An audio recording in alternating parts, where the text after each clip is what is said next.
think there's a lot that the family and friends can do to support a person in recovery, but I also think there's a lot that family and friends have to be aware of when supporting someone, dealing with a serious mental health crisis. You cannot take all the responsibility, from the person.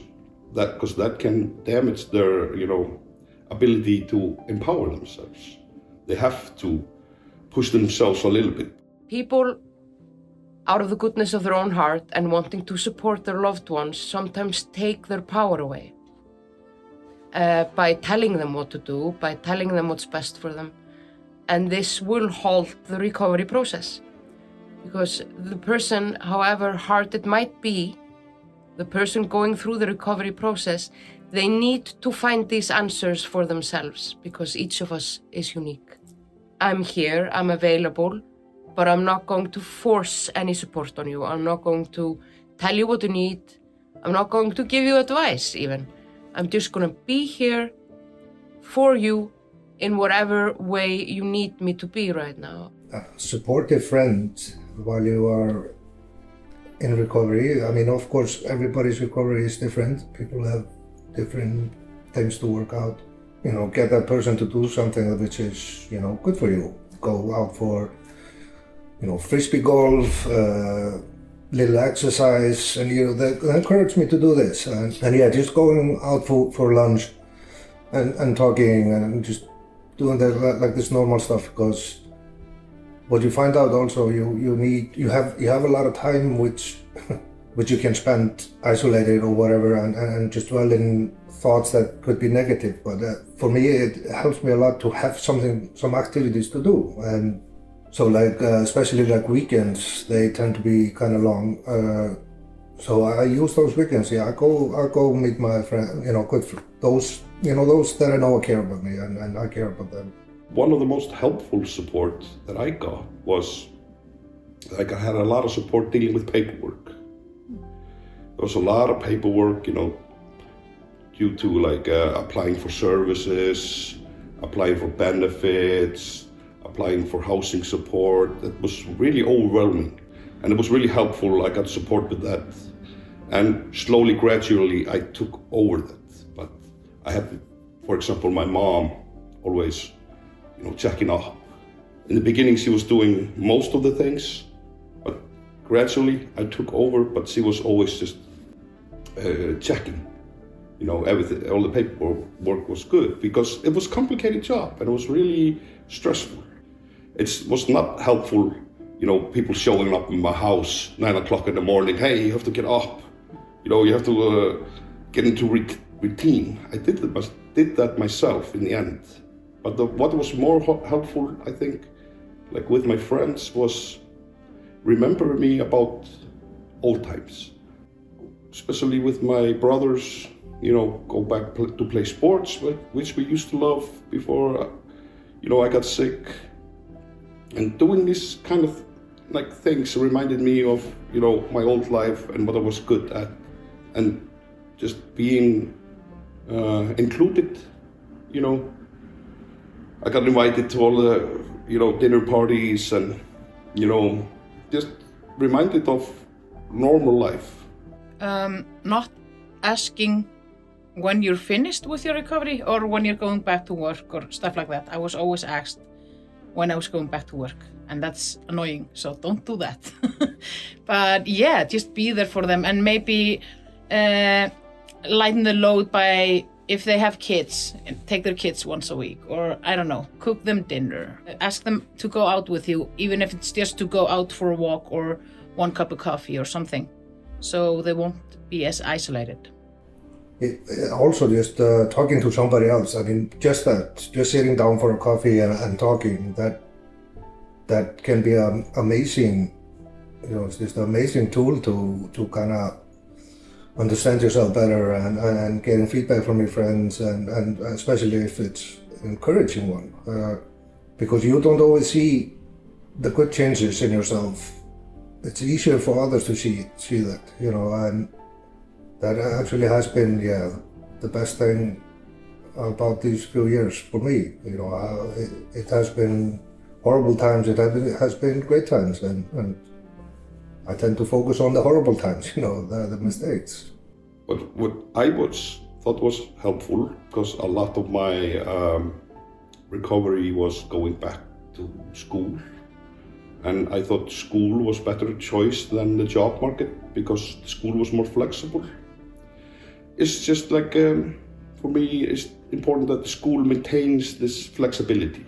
Yeah, there was weeks that I couldn't show up, and then I got understanding they didn't threaten to kick me out or nothing, but I was really told that, I was not giving slack, like if you want to pass this course, you have to deliver the assignments. So they gave me flexibility, I got to turn late, and just really encouraged me to continue.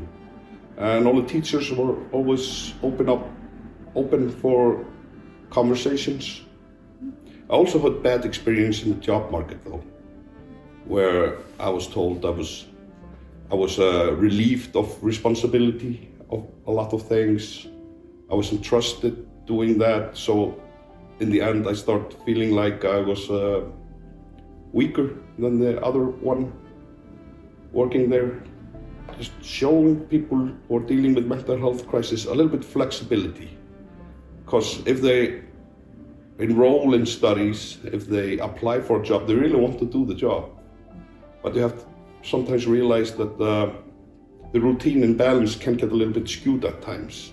But eventually, when I was trusted with tasks and stuff, I gradually worked myself to the place. I was just like, I was no different than the rest of the staff. But I got give people opportunity. That is important. What really the healthcare industry needs to learn to do is to ask, what can I do for you? Do you have any ideas how you want to go about this? Like how you would like to work this? What do you need right now? And how can I help you, get what you need? But this is missing, I feel, in most of the healthcare industry. People are not asked because they are not trusted to know themselves what they need.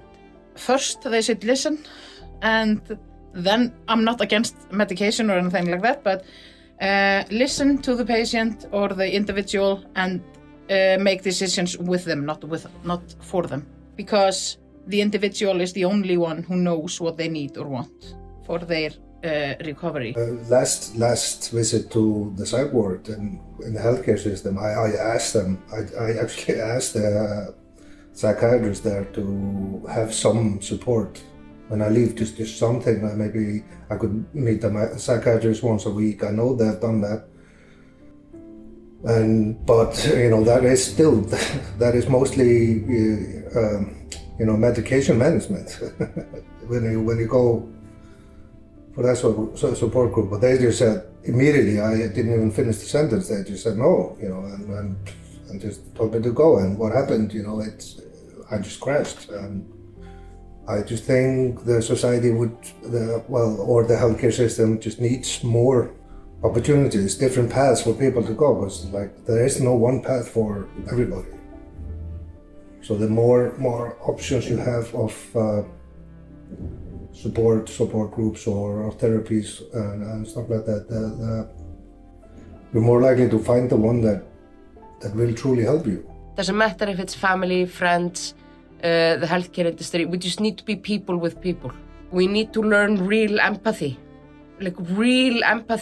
and that means not having opinions on other people's recovery, how they do it and what they need, but asking them, what do you need and how can I help you get what you need? How can I support you get what you need? We are missing respect. We're not respecting people that are coming looking for help. We're just telling them, this is what's wrong with you, this is what you need. And then we just say, you're sick and these are limitations now. And they start seeing themselves as people that can't be within the society or within this group. And that's a terrible message to send people. And how are they supposed to go through recovery if we keep telling them that they're so sick that they don't have anything to contribute? And it's an illusion, it's a lie anyway. We all have something to contribute.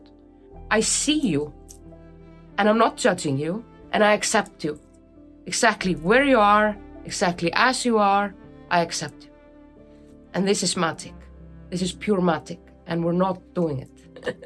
We need to do this. Because if you do this, then people get to their own conclusions. And if people get to their own conclusions, they empower themselves. You don't empower them. They do it for themselves. But I'm actually grateful for my recovery history, because it led me to this place where I'm now, and and I've learned a lot about myself through this ordeal. And I feel like from here on, it's gonna be upwards. Even though I might take like one step backwards or something, but just keep going, and you always then you're always gonna move forward, and it takes time. Everybody's recovery is different, and the only thing we truly can do is just do our best.